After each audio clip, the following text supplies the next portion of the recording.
Joining me now, political commentator Alexander Bauer, tax attorney Rebecca Walser, alongside former New York Lieutenant Governor, Newsmax contributor Betsy McCoy. AI. It reminds me of when that thing, the interwebs came along and everybody thought, oh my gosh, what is this? It's going to change the world. Yeah. It did. Alexander, what do you think about AI, particularly when it comes to encroaching on Hollywood? I feel like I'm in a bad movie, actually, like RoboCop or something. The robots take over. I don't like it. I kind of have to agree with Leonardo. I think there's a beautiful art, and it comes from the soul. And I think AI is just, it's getting rid of humanity. Let's not take away these jobs from everybody. They do a great job at that. We don't want to replace people. We don't want to replace humanity. So I'm not crazy about it. I have to agree with him. Yeah, I don't love it. Even it reminds me of when all special effects were replaced by CGI. And to me, it's like, well, wow, that looks cool, but it's fake. Yeah. So to me, what's the difference ultimately between that or watching a cartoon? Right. Like it loses the whole point to me of actually a film, of entertainment of that genre. Yeah. Katrina, I was on the stock exchange this morning when Time was there to ring the bell to announce that AI. And I can tell you a lot of the feedback was, it's not a person. And really, it is a threat to humanity. So Leonardo DiCaprio's words resonate. Now, he's saying, I don't know if it's going to take away jobs. It already has. I will tell you, like Roadhouse, the new remake of Roadhouse, they did a lot of CGI on the body of Jake Gyllenhaal's character. They used his face, but if you look at the body, you can see that it wasn't necessarily his body in the whole movie. So this is already happening in blockbuster movies. And now we have Tilly, which is, I read all about her. And it's just fascinating that as soon as she was created and they perfected her, there's billions of dollars of investments already trying to actually use her in these things. Well, that's preempting a human somewhere, right? Yeah, so it's replacing humans. Well, I have a dog named Tilly, but I have to disagree because my passion is healthcare, and in healthcare, AI is already saving so many lives. Wow. When you have someone come in who has a puzzling medical condition, it might take 3 or 4 days pouring through records to figure out what the problem is. But with AI, you can load all of this diagnostic information and bingo, you get so much more accurate diagnostic suggestions. But there have been a lot of mistakes with those, though. We actually did a segment on it the other day, even where people are starting to trust AI more than their actual physicians. And I understand what you're saying, but when they actually look at a lot of these cases, there is a high percentage of error, too. So while I think it is wonderful, Betsy, to your point, I think also it's still in its early stages and it's not going to replace your physician. But a lot of people, it adds a lot of efficiency to healthcare. Well, a lot of people are trying. But you know the whole Dr. Google thing, where it's like, don't Dr. Google. Well, people are now Dr. Chat GPT-ing. Exactly. And not a good idea either. No, but anyway, do you think there'll be a day when we are all replaced by AI? I hope not. I mean, yes. Don't nod your head yes. In my head, I'm thinking yes, and I'm like, not on this show. Yes. Not as fabulous as we are. And the contribution to GDP, yes, and other assets of human life, no. But I mean, we need to really. It's some scary stuff. Threat. It is a threat. It needs to be regulated. I'll leave it there. Kept away from kids. Oh, yeah. And now people, I will get into this another time, but also people are now having romantic relationships with AI. I'm just going to leave that there. Yes. No good for Valentine's Day. I want a real Valentine. No, there's a Joaquin Phoenix movie from years ago that kind of predicts this. And it took place in 2025. Oh, my gosh. Watch it. All right. Alexander, Rebecca, Betsy, thanks for joining me on the couch on The Other View. All right. I want to bring in my Inside Track panelists here. We have Republican strategist Brielle Joy Applebaum, political commentator Grace Salvatore, and tax attorney and author Wealth Unbroken, Growing Wealth Uninterrupted by Market Crashes, Taxes, and Even Death. Rebecca Walser, great to have you here. All right, we got to start with this. I mean, you got Caitlin Collins there. She's going right into the press corps. She's asking tough questions like she wants to do. She tries to get the soundbite. Watch this. The press secretary putting it down. Play it. So we've covered the economy, but there's mixed signals in terms of what that looks like. But on inflation is down from where it was. Maybe it wasn't high under Biden. They're just saying it's not. Well, nobody reported on it being high under Biden. My predecessor was standing at this podium, but now you want to ask me a lot of questions. Everything I'm telling you is the truth, backed by real factual data, and you just don't want to report on it because you want to push untrue narratives about the president. So good. Boom. Slow clap. That's exactly what we did not have under the Biden administration. You see, they will pose these questions about the economy, inflation, and they're hitting her hard on this. And she's like, wait a second, you guys never did this. I've been up here, inflation's coming down, the administration's got all things cooking, and they're trying to find something to get a soundbite out. Rebecca. Yeah, absolutely, John. I mean, you never heard that it was over 9% of inflation when Biden was in office. Yes. And yes, it has come down. When you have a pandemic and you pump billions of dollars into the economy, both on the fiscal side and the monetary side, it's going to create inflation. And so obviously that has nothing to do with President Trump. I mean, it has nothing to do with any administration, really. It was a result of the pandemic and the global spending after the pandemic. However, this president is making massive strides, and even his tariff policy, bringing in trillions of dollars to the country that otherwise wouldn't have come in to actually help us with our trade deficit and everything else that's going on. Brielle, I would probably argue, and the Trump administration could do a better job of messaging the economy. They've got a lot of wins. They do. I mean, look at Pennsylvania. He went on this little tour here, and he's trying to tout the economy. I mean, he brought out $100 billion of investment into the state of Pennsylvania, which is crazy. But yet, they'll attack him over everything.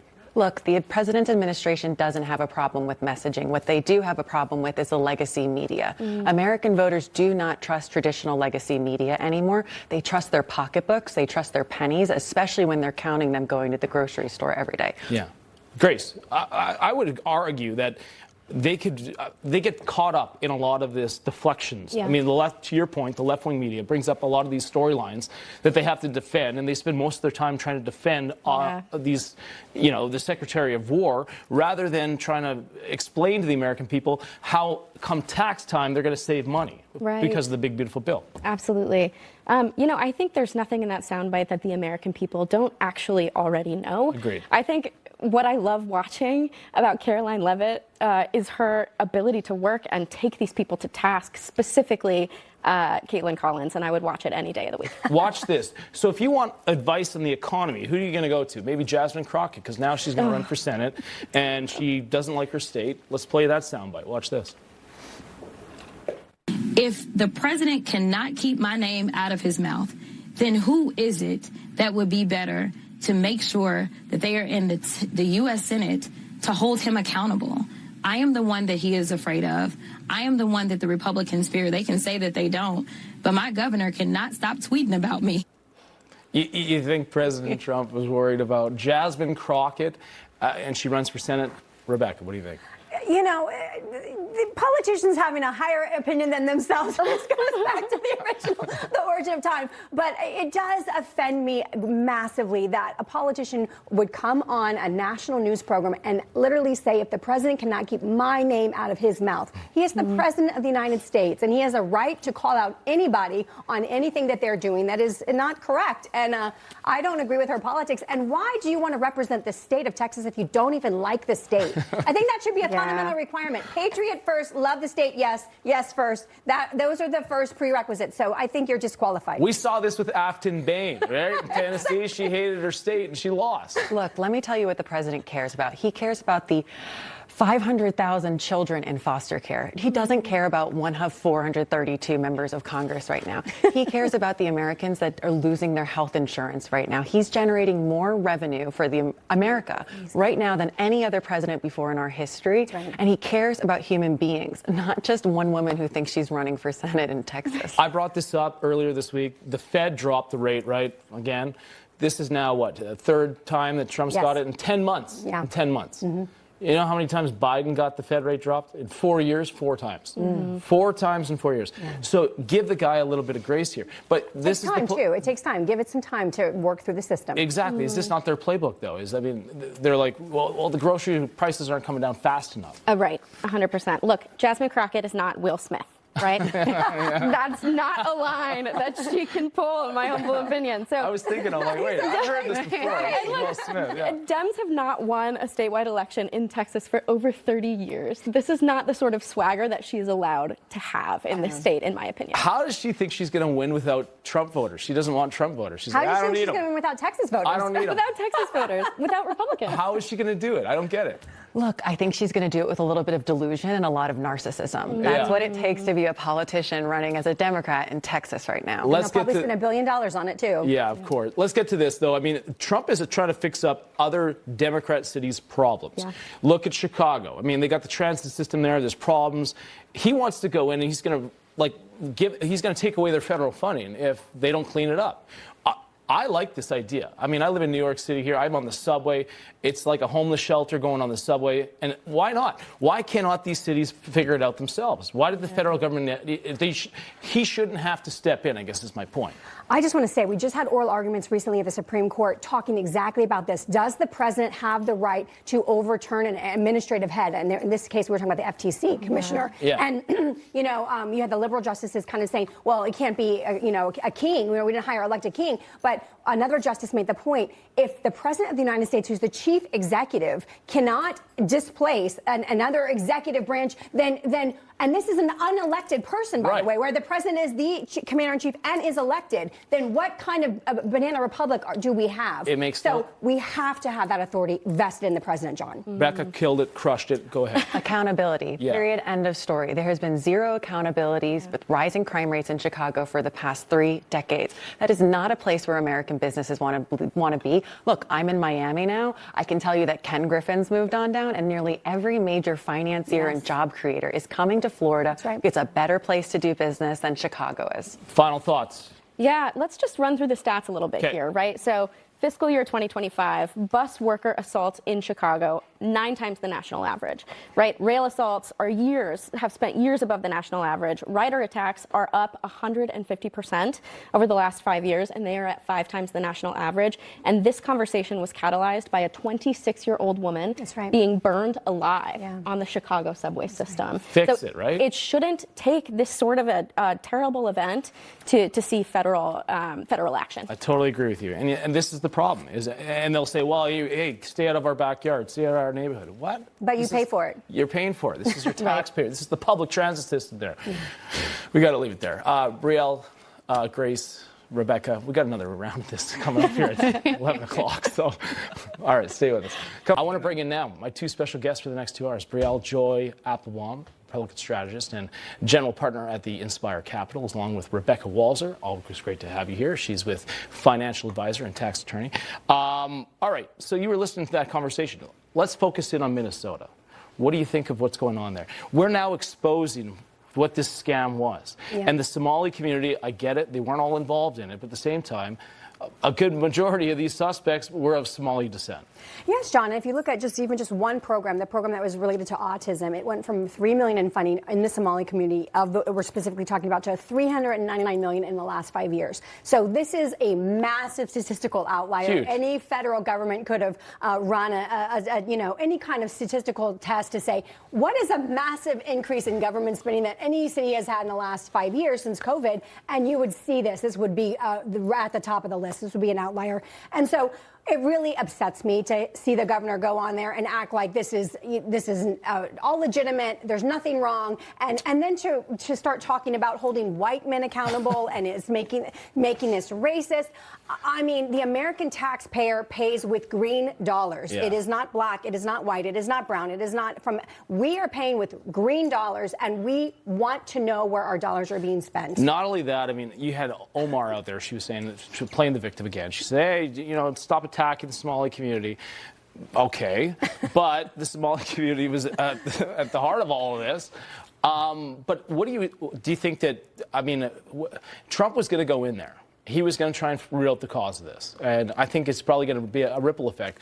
What's your takeaway from it all? President Trump has an exceptionally unique opportunity to institute comprehensive income verification for individuals and organizations claiming benefits from the federal government. Amen. There is zero accountability across all 50 states. Individuals in the state of Minnesota can self-attest their income, allowing them to radically apply for huge amounts of benefits with zero accountability right now. It's jarring. Absolutely jarring. And this has happened in other states. And we can't allow the states to do that, to just no income eligibility verification, but the federal government, we're vouching for these people. But then when you come to investigate it, no, we can't look at our books. Excuse me? Wait, don't look at our books. Yeah. But don't forget, each of these states have Democratic attorneys general. The Consumer Protection Division is led by individuals aligned with Ilhan Omar, aligned with Keith Ellison, Tim Walz, the most incompetent leaders we have here in America today. But they're the victims. They're the victims.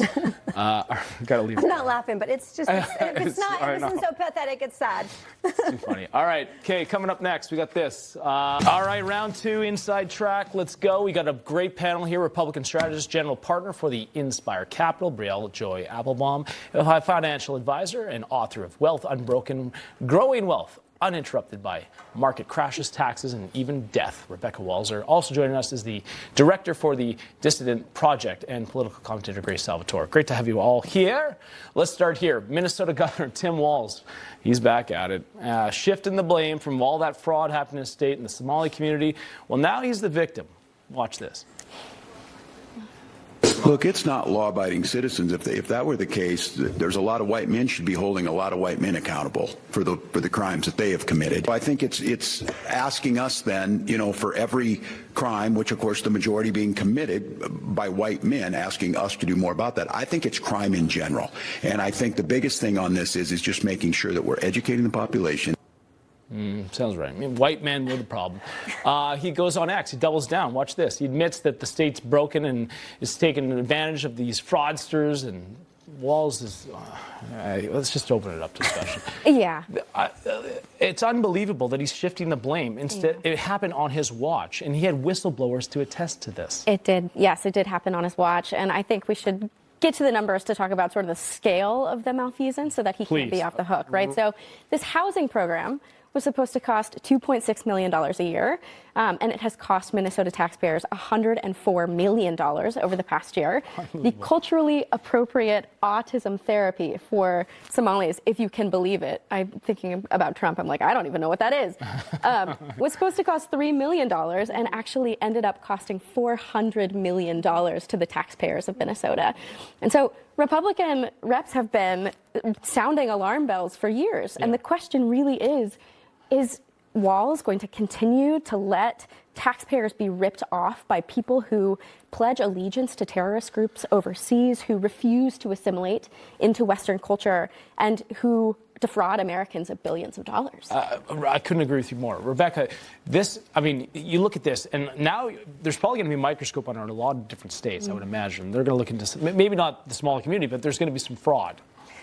This is a clarion call for all U.S. taxpayers to wake up and say, we need a report card. Yeah. We need a scorecard. We need transparency. It needs to be on the blockchain. Why in the age of AI and blockchain technology is all of this obfuscated and hidden and just now coming out after 5 years of, 3 million to 399 million, which is what the autism program alone ballooned to, just in the Somali, just in that community. This is unacceptable. What kind of taxpayer system do we have where we are accountable for voluntarily filing, making sure that we're accountable for all of our income, but nobody is beholden to us for where this spending is going? This should not be enabled to happen. We have to have transparency. Completely agree. I'm going to get your thoughts on that too, but I want to get to this. AOC, have you seen this? The latest? Now she's getting some flack because she went to a Bad Bunny concert. Watch this.